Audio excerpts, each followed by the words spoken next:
Começa agora o programa que traz informação de uma forma leve e agradável.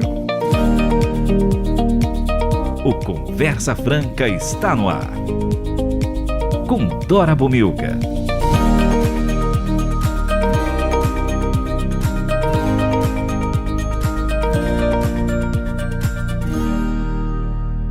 Que bom estar com você toda semana. Hoje eu, Dora Bomilcar, recebo novamente, ela fez tanto sucesso alguns meses atrás, a minha amiga Lídice Meyer. A Lídice é antropóloga bíblica e historiadora das religiões. Ela também é escritora do excelente livro Cristianismo no Feminino. E hoje, novamente, você pode ganhar este livro.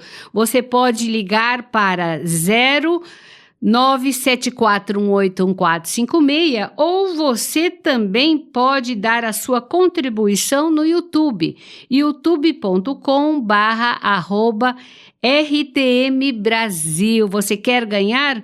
A minha pergunta para você: quais as missionárias ou pastoras que hoje atuam no campo e você quer fazer hoje uma homenagem? Fala o nome delas.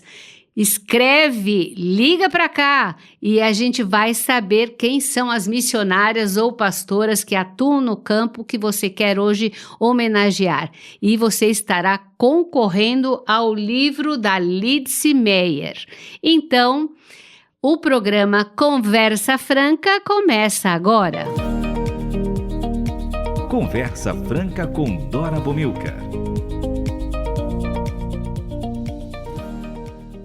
E o programa Conversa Franca hoje entrevista a Lídice Meyer. A Lídice, que é uma grande amiga, já há alguns meses veio falar sobre cristianismo no feminino. E hoje o nosso tema é a presença da mulher na vida da igreja. Eu queria então que a Lídice desse um olá para os nossos ouvintes e já nos contasse quem ela é. Olá, Dora.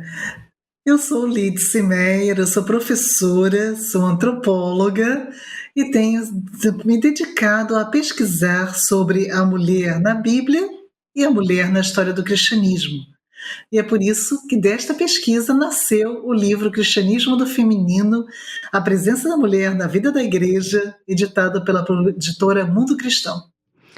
Lídice, como tem sido a reação sobre esta abordagem do feminino entre seus pares ou até na igreja? Tem sido muito positiva, viu, Dora? Eu também fiquei preocupada, mas graças a Deus a abordagem tem sido, uma recepção do livro tem sido muito positiva. É interessante observar que pastores, seminaristas têm me procurado, perguntado, pedido mais informações.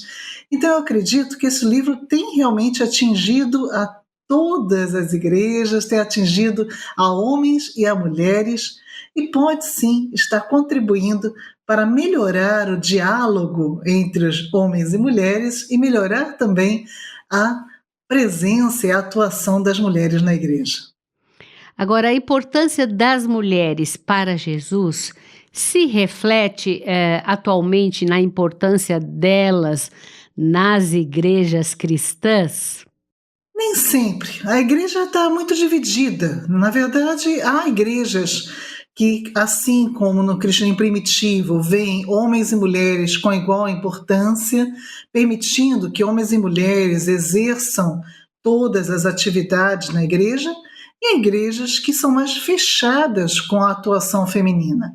Então, podemos dizer que o que acontecia no período de Jesus, essa ideia de Jesus de não fazer acepção de pessoas e valorizar tanto homens quanto mulheres em igualdade, isso realmente hoje não acontece em todas as igrejas, mas há aquelas sim que são mais abertas à atuação feminina.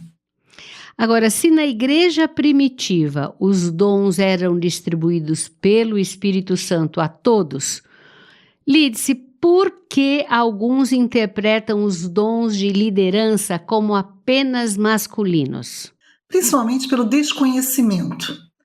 Infelizmente, com a tradução do texto para o português, muita coisa fica mal compreendida, principalmente porque a tradução de alguns termos que no grego são neutros, ou seja, podem ser aplicados tanto a homens quanto a mulheres, não é traduzido no português, às vezes entra para um termo cujo gênero em português é masculino, o que leva aqueles que estão lendo a Bíblia no português a compreenderem esses termos no masculino e por isso então aquele cargo seja só masculino. Então acredito que principalmente é o desconhecimento. Não entendemos o texto na língua original, as traduções para o português dificultam muitas vezes essa compreensão e por isso os cargos muitas vezes são colocados como apenas para homens, como não necessariamente isso acontece. Como, por exemplo, episcopos, que é traduzido como bispos, por exemplo, é um termo neutro. Poderia ser usado para mulheres quanto para homens. Mas pensamos sempre como masculino, porque no português, bispo é um termo masculino. Isso apenas como um exemplo. Quais aspectos da atuação feminina na igreja você acredita que ainda são invisíveis? Eu acho que o que é uma atuação feminina mais importante, isso desde os primórdios, mesmo na época do judaísmo e no surgimento do cristianismo, que é a atuação da mulher no ensino. A mulher, ela sempre foi ligada ao ensino dentro das suas casas. Ela é responsável pelos primeiros ensinos religiosos da religião, no judaísmo. Isso permaneceu também no cristianismo. Tanto que nas primeiras igrejas formadas pelo apóstolo Paulo, mulheres eram colocadas na liderança. As igrejas eram formadas na casa de mulheres, porque as mulheres eram responsáveis pelo ensino. Hoje, infelizmente, em muitas igrejas, as mulheres são designadas para ensinar quando o são para crianças e para mulheres. Nem sempre a igreja permite que as mulheres possam lecionar também para homens, indiferentemente do gênero.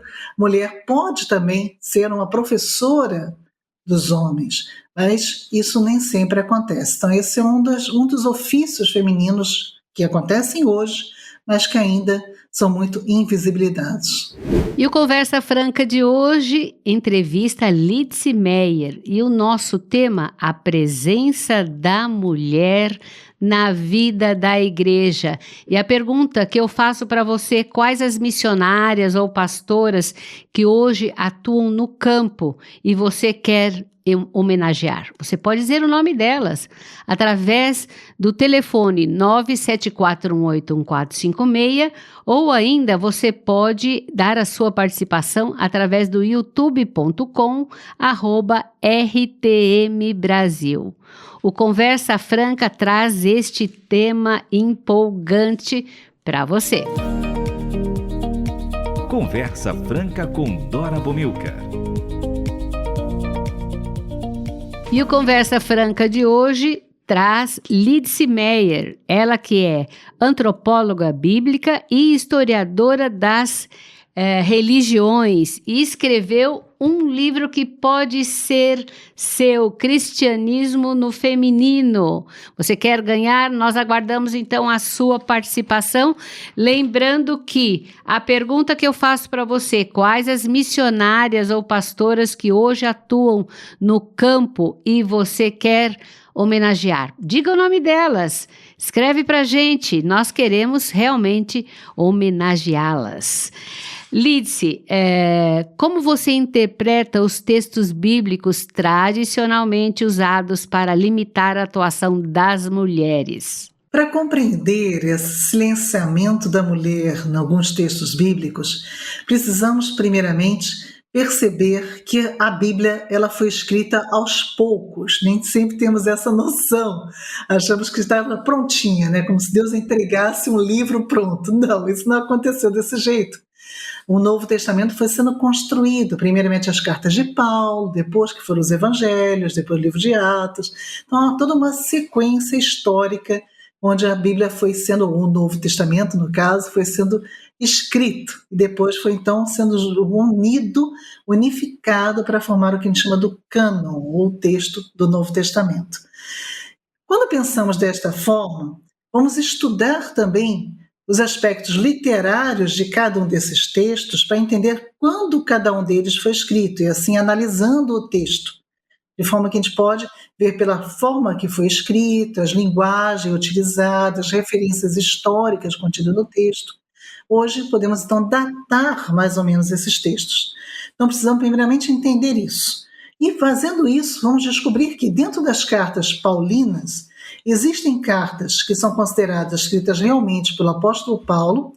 Nestas cartas, Paulo trata homens e mulheres em igualdade e não há nenhum silenciamento. E há cartas que são tidas como sendo editadas, ou seja, Paulo escreveu e posteriormente a igreja fez algumas modificações, porque passar por certas situações a igreja vai sendo adaptando também o texto que estava sendo utilizado.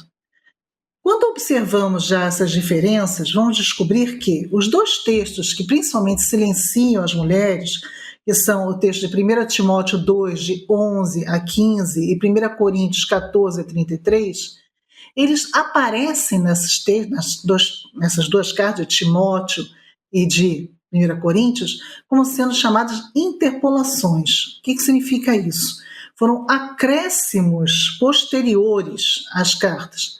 Então, por que sabe-se disso? Primeiro que a linguagem é diferente, começa a se observar a leitura, vai observando que, ora, por exemplo, está falando no singular, de repente vai para o plural, depois volta para o singular, como se fosse uma coisa escrita por uma outra pessoa acrescentada ali. E isso pode, então, ser colocado como sendo algo que foi uma resposta a necessidades posteriores da igreja. É o caso desses textos. Só para dar um exemplo muito claro, muito simples, eu quero que você compare na sua Bíblia o texto muito conhecido de Gálatas 3:28, do apóstolo Paulo, que diz que não há inovador em Cristo, não há servo nem senhor, não há gentio nem grego, e não há também homem e mulher, não há mais essas distinções após o batismo em Cristo, todos são um em Cristo Jesus. Agora compare esse texto tão conhecido com o texto de Colossenses 3:11, e você vai perceber que o texto é o mesmo, mas tem uma diferença. As mulheres sumiram. Tudo do texto é igualzinho. A parte não há homem e mulher desaparece. Por que os grandes estudiosos veem essa situação? Provavelmente era uma cópia desse mesmo texto de Gálatas, mas por causa da igreja, em certo momento na sua história, já não está aceitando tanto essa igualdade no Espírito Santo entre homens e mulheres, resolveram tirar um pouquinho daquele texto. Então, são situações que a gente precisa conhecer e entender a leitura do texto dentro dos seus critérios também de escrita e dentro do período em que cada um deles foi escrito e o que estava acontecendo nesse período. A Bíblia é um livro vivo, tanto que fala dos dias de hoje, até hoje aos nossos corações. E ela foi escrita também de forma viva, ela foi sendo escrita como resposta às dificuldades, aos problemas que iam surgindo, às necessidades que iam surgindo no desenvolvimento da igreja. Então a gente precisa compreender a Bíblia desse jeito.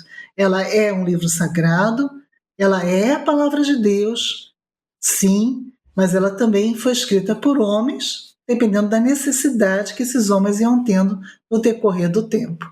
E o Conversa Franca de hoje traz Lídice Meia, autora do livro Cristianismo no Feminino, a presença da mulher na vida da igreja, um livro da editora Mundo Cristão. Lídice, há alguma personagem bíblica que você considera símbolo de resistência feminina na fé cristã? Sim, com certeza. Eu vou citar duas que eu acho importantíssimas e pouca gente também dá atenção a elas, justamente porque elas aparecem em apenas um versículo. E no mesmo texto, Romanos 16, Febe e Júnia, duas mulheres que são também silenciadas, desacreditadas até os dias de hoje. Febe, que o texto original diz que ela é uma diaconisa, e que muitas traduções bíblicas trazem como Febe que serve na igreja. Sim, diaconia é serviço, com toda certeza, mas é muito diferente para um leitor ler que uma mulher, Febe, é uma diaconisa e ler que Febe é alguém que serve. Então a tradução modifica tudo. E a outra é Júnia. Júnia também aparece em Romanos 16, ela é dita como sendo uma apóstola. E no século XIII, resolveram considerá-la um homem. E aí, a partir de então, algumas Bíblias começaram a trazer o nome Junias, para parecer que era um homem. Veja na sua Bíblia se está Júnia ou Júnias. Júnia é nome feminino, Junias é nome masculino. O original é Júnia. Júnias foi uma tentativa também de transformar esta mulher uma apóstola, ou seja, alguém que conviveu com Jesus, assim como os outros apóstolos, e em alguém que é um homem que conviveu com Jesus. Essa ideia de colocar um S e transformar o termo masculino é algo que acontece apenas no século XIII e, infelizmente, algumas Bíblias até hoje trazem essa tradução como sendo masculino. Então, são duas mulheres que, com certeza, ainda resistem em Romanos 16 para mostrar que as mulheres tinham papel e importância na igreja dos seus primórdios. Uau! Que resposta é essa? Mas nós temos aqui o nosso ouvinte Arthur Mendes de Campinas, e ele faz a seguinte pergunta: você poderia citar algumas mulheres que foram protagonistas na Bíblia e explicar a importância que tiveram dentro da sua história ou dentro da sua época? Arthur, ela vai responder. Duas aqui, né? Duas ela já respondeu, vamos lá. Vamos às algumas. Uma mulher que eu acho importantíssima também e pouco falada é a mulher samaritana. A mulher samaritana é a primeira missionária.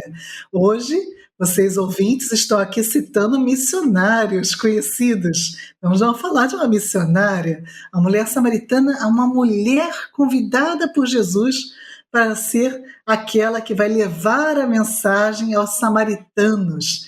Ela é a primeira a evangelizar judeus samaritanos. Olha que maravilha.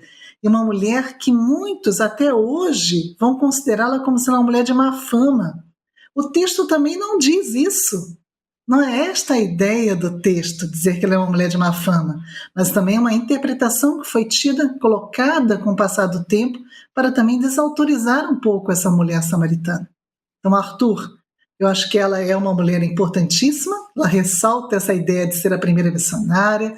Outra mulher que eu gosto demais é a Marta de Betânia, alguém também pouco falada nas igrejas, mas uma mulher que também recebeu de Jesus mensagens importantíssimas, como eu sou a ressurreição e a vida. Olha que coisa, uma mulher que faz uma declaração de fé igual a de Pedro. Tu és o Cristo, tu és o Messias.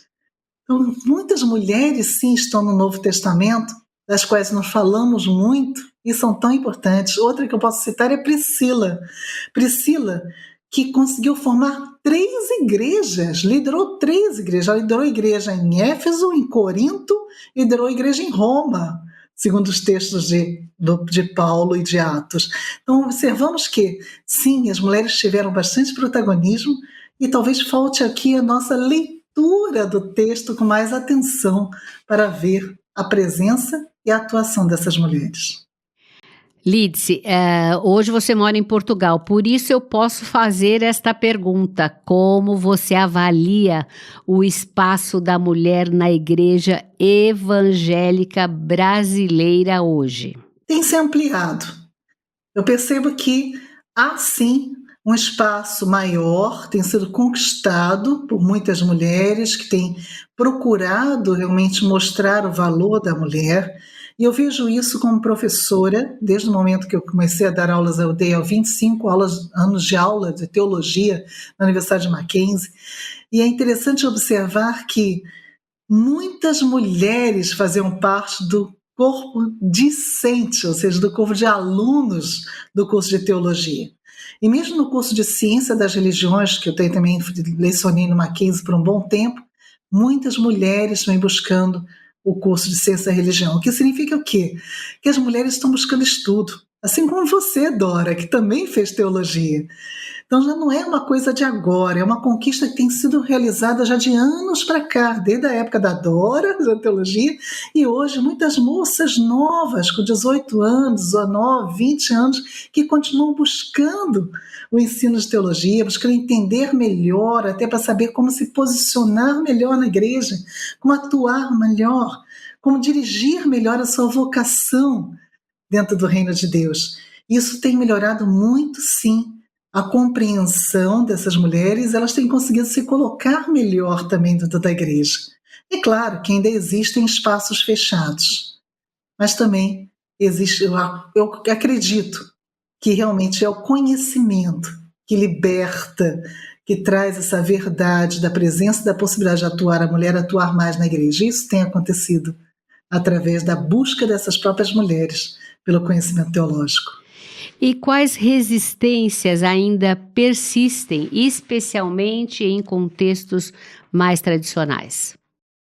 A resistência acontece principalmente pelo medo, pelo receio do desconhecido. Principalmente homens, mas também mulheres, não vou dizer que são apenas homens, não.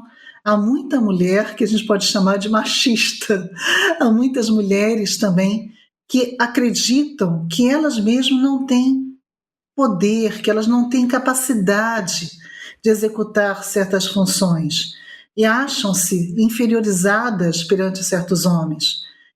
Essas mulheres também corroboram a ideia de que mulheres não podem liderar, mulheres não podem ensinar na igreja, mulheres não podem ter nenhuma atuação dentro da igreja. Elas também colaboram com o silenciamento. E muitos homens, líderes, que têm medo de perder também o seu local, sua característica de poder estar ali atuando, de poder estar ensinando, de poder estar tendo uma certa autoridade maior dentro da igreja. O medo é infundado, na verdade. Se o Espírito Santo, que atua em homens e mulheres igualmente, o Espírito Santo também vai capacitar tanto homens quanto mulheres para as funções que ele determinar. E isso não faz ninguém superior ao outro. Pelo contrário, somos todos servos de Deus nas mãos do Espírito Santo. E o Conversa Franca de hoje entrevista Lídice Meyer, ela que é antropóloga bíblica e também historiadora das religiões.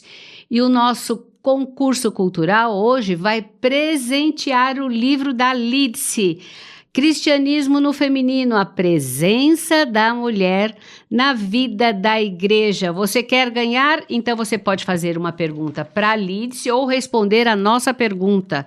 Quais as missionárias ou pastoras que hoje atuam no campo e você quer homenagear? Diga o nome delas. Escreva para 974181456 ou através do YouTube, youtube.com/@RTM Brasil.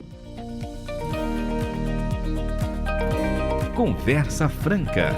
Um bate-papo agradável e informativo sobre os mais variados temas.